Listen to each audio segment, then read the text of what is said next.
Why does everyone love Anya from Spy X Family? Easy.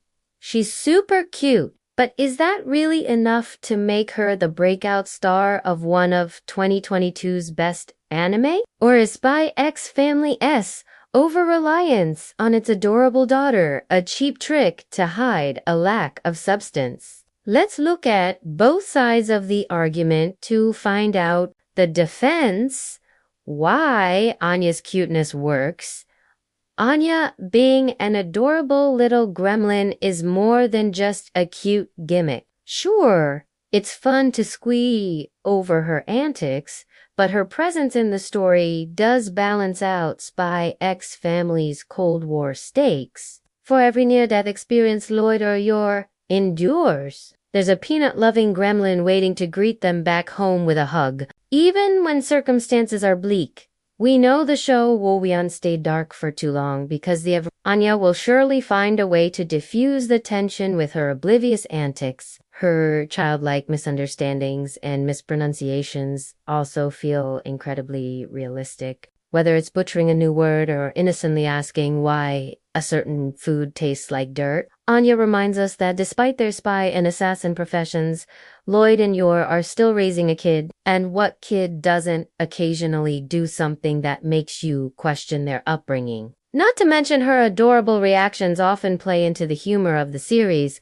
A running gag since episode 1 has been people underestimating Anya because of her young age and cute appearance. In these instances, her cuteness literally saves the day, allowing her to sneak around undetected or get crucial information without raising suspicion. But perhaps the most important thing to consider is that without Anya's telepathy, the story simply wouldn't work. Loid needs someone to spy on, and Yor needs someone to assassinate. If they had any other mission, the stakes would be much lower and the show would lose its charm. So not only is Anya a cute addition to the Forger family, she's also a necessary one. Criticisms.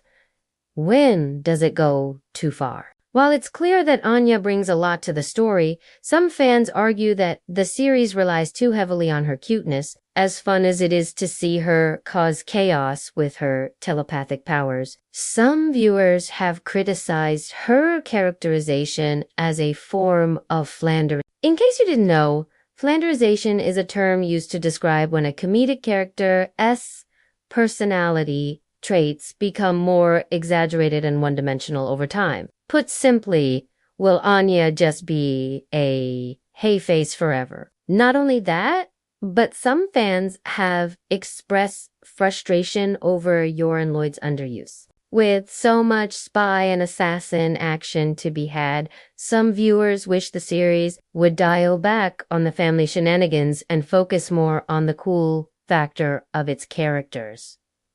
After all, who wouldn't want to see more of your kicking ass and taking names? Ultimately, these criticisms aren't saying that Anna's cuteness is a bad thing. She's undoubtedly the heart of the show and its most compelling character. Rather, these complaints point to a concern that Spy X Family may be relying a bit too much on its star ingredient. Time will tell if the series can strike a better balance moving forward. The bigger problem, anime's cute girl obsession. If we're being honest here, Spy X Family isn't even trying to hide how much they love their cute girl. Remember when I mentioned that the series could have worked if Loid and Yor were given a different mission? Well, if they were given a son instead of a daughter, none of us would bat an eye. That's because anime is absolutely littered with cool guy protagonists.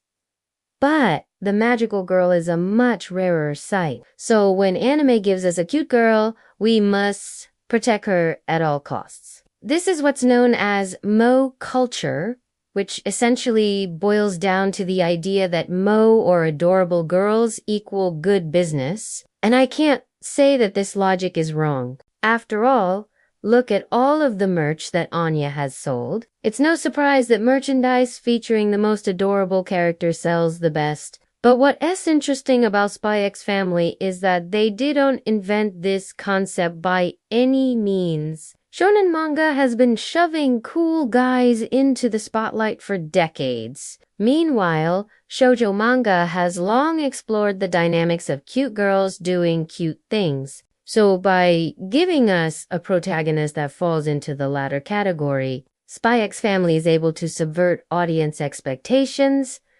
while also playing into a familiar narrative structure. However, this subversion does untake away from the fact that the anime's adaptation choices make Anya even cuter than she already is. More squeaks, more chibi scenes, more close-ups on her big, beautiful eyes. It's clear that the animators are well aware of how adorable their protagonist is, and they are unafraid to lean into it. But whether that cuteness is a brilliant plot device or a cheap trick is ultimately up to you to decide. This has been the host. And remember, don't let your emotions get the best of you, even if it's for a good cause.